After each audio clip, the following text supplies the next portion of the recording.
Hello and good evening. You're watching AWANI Tonight with me, Hafiz Marzukhi. The Ministry of Home Affairs has clarified its stance on managing undocumented migrants, rejecting the idea of adopting the United States policy of mass deportations. Instead, the ministry is focusing on improving existing procedures to better control and regulate immigration. Deputy Home Affairs Minister Datuk Sri Shamsul Anwar Nasara explained that the ministry has been working on measures to tighten immigration controls before foreigners even enter the country. He highlighted that technology is being used to enhance surveillance at entry points and enforcement operations are being carried out to manage the presence of undocumented migrants already in Malaysia. From January 1st to March 10th this year, over 2,600 enforcement actions led to the arrest of nearly 10,000 undocumented migrants, with 9,199 deported. Additionally, 348 employers were arrested for violating immigration laws. The Education Ministry is taking steps to ease classroom overcrowding, where some schools have up to 50 students per class. Deputy Education Minister Wong Kah-Oh says the short-term plan includes converting special-purpose rooms into classrooms and redistributing students based on their addresses. Another key initiative is the introduction of cabin classrooms built using industrial building system technology. The project, worth 100 million ringgit, has been approved under the 12 Malaysia Plan and is set to roll out in 2025. However, these classrooms will only be built at schools with sufficient land space. Looking at the long-term plan, the government aims to shift all schools to a single-session system over the next 5 years. To achieve this, 103 new schools have been approved for construction in high-density areas, while 261 existing schools will undergo expansions to accommodate more students. The Education Ministry is also working closely with local authorities to ensure new schools are planned in tandem with residential developments, preventing future overcrowding issues. Police are working to identify the person who recorded a video of Zain Rayyan Abdul Matin's mother walking with her 2 children that went viral on social media. Selangor Police Chief Datuk Hussein Omar Han says the focus is on determining the source of the video and the person recording it. He said further investigations will then be conducted to determine if the video is connected to the murder case. Police have recorded a statement from Zain's mother, Ismanira Abdul Manaf, about the viral clip. The video captured Ismanira walking with her 2 children, including Zain, towards the motorcycle parking area at Block R, Idaman Apartments in Damansara Damai. The 6-year-old was reported missing on December 5, 2023 and was found dead in a stream near the residential area 2 days later. Selangor's Ministry of Domestic Trade and Cost of Living, or KPDN, has taken action against 2 cases of subsidised controlled goods misuse involving liquid petroleum gas, or LPG, and packaged cooking oil worth 200,000 ringgit. KPDN Selangor Director Muhammad Zuhairi Matradi says the raid carried out on Monday at an illegal store around Kampar was the result of a month-long investigation. Pemeriksaan lanjut yang dilakukan mendapati premis tersebut dijadikan tempat untuk memotong bungkusan minyak masak paket bersubsidi 1 kg sebelum dipindahkan ke lori tangki dipercayai untuk dijual semula kepada pihak industri. Dalam operasi ini, pasukan serbuan juga telah menemukan aktiviti di kanting, iaitu aktiviti pemindahan gas petroleum cecair LPG 14 kg untuk kegunaan isi rumah ke dalam tong LPG 50 kg kegunaan industri. A total of 6,910 tons of cooking oil with an estimated value of 18,000 ringgit, 2,606 tons of LPG estimated to be worth 35,000 ringgit, various equipment and 4 lorries were seized. He said KPDN also arrested 5 locals and 10 Indonesians, aged between 20 and 30, believed to be employees of the premises. The case is being investigated under the Supply Control Act 1961 and the Prevention of Terrorism and Proceeds of Unlawful Activities Act. We'll go for a short break. Don't go anywhere.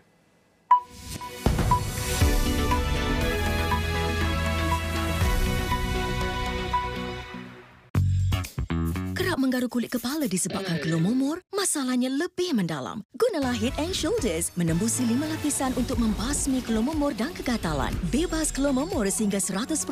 Head and Shoulders diuji secara dermatologi. Apa signifikan dengan pengumuman ataupun berita yang keluar dari media China ini berkaitan dengan hasrat Malaysia untuk menyertai gabungan BRICS? Kita mahu dapat lebih banyak umpamanya pelaburan daripada negara China. Kalau melihat kepada Akta Kanak-Kanak 2001, adakah kita terlalu lambat untuk melihat proses untuk meminda akta sedia ada? Kita perlu ada penyelarasan. Kita tak mahu bekerja secara silo. Di dalam setiap berita yang dibawa, konteks amat penting.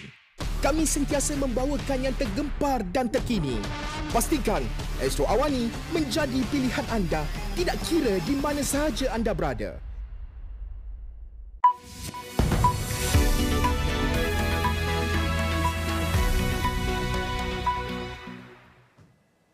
In the latest move from Washington, levies on all US aluminium and steel imports came into effect at midnight, impacting numerous nations from Brazil to South Korea. The measure under US President Donald Trump imposes a flat 25% duty on steel and aluminium entering the country and removes all previous exemptions. The move sparked an immediate response from the European Union, which said it would impose retaliatory tariffs on billions of euros worth of US goods.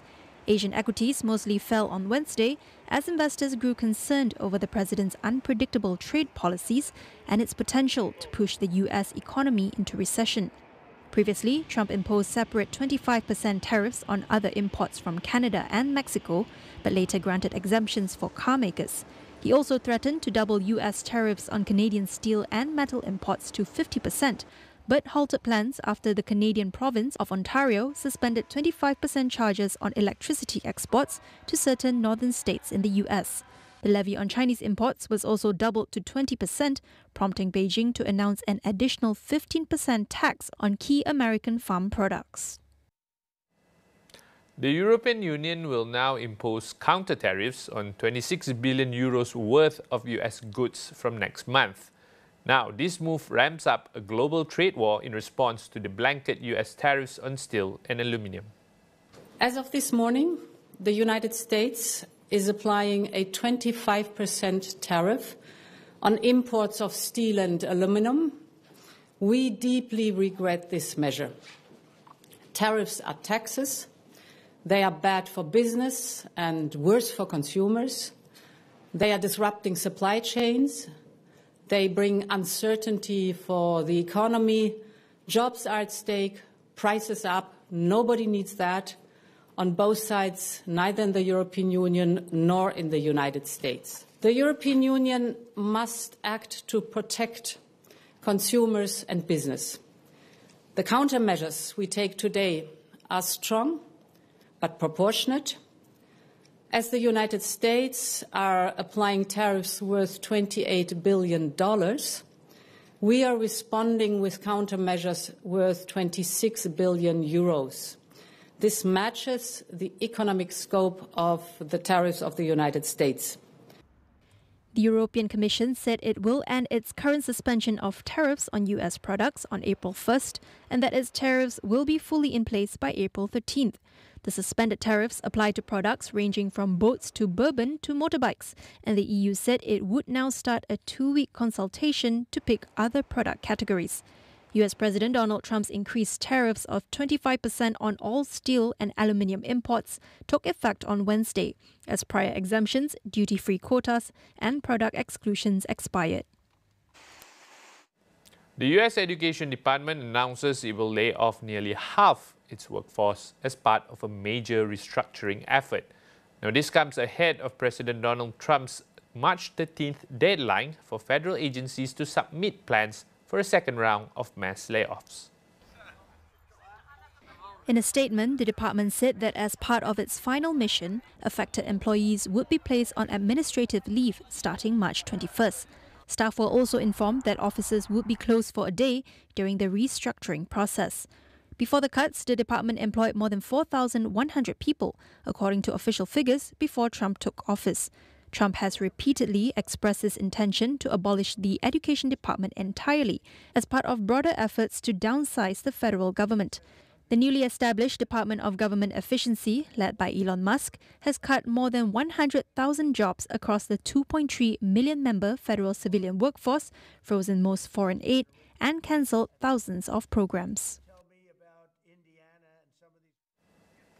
US President Donald Trump says he hopes to speak to his Russian counterpart Vladimir Putin in the coming days. This follows Ukraine saying it is ready to accept US proposal for an initial 30-day ceasefire on the land, sea and sky with Russia. US officials, including Secretary of State Marco Rubio, are set to travel to Moscow later this week to discuss the ceasefire agreement.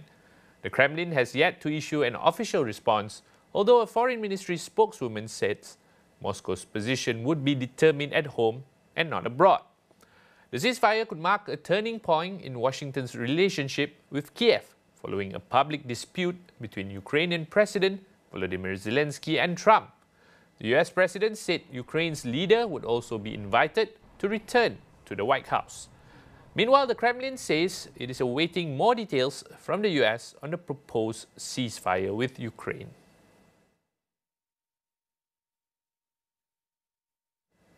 Rescued hostages arrived safely in Qatar on Wednesday after separatist militants attacked a passenger train a day earlier. Pakistani forces have freed 155 passengers, with operations ongoing to rescue the remaining hostages. Relatives gathered at Qatar railway station, anxiously awaiting their loved ones or seeking news of those still missing. The Balochistan Liberation Army, or BLA, a separatist group seeking Balochistan's secession, claimed responsibility for the attack after it blew up a railway track and opened fire on the Jafar Express as it travelled from Qatar to Peshawar on Tuesday. The group has threatened to execute hostages unless Baloch political prisoners, activists and missing persons it said had been abducted by the military are released within 48 hours. Security officials reported killing 27 fighters so far. The BLA said it was holding 214 hostages, but with over 400 passengers on board, the actual number could be higher.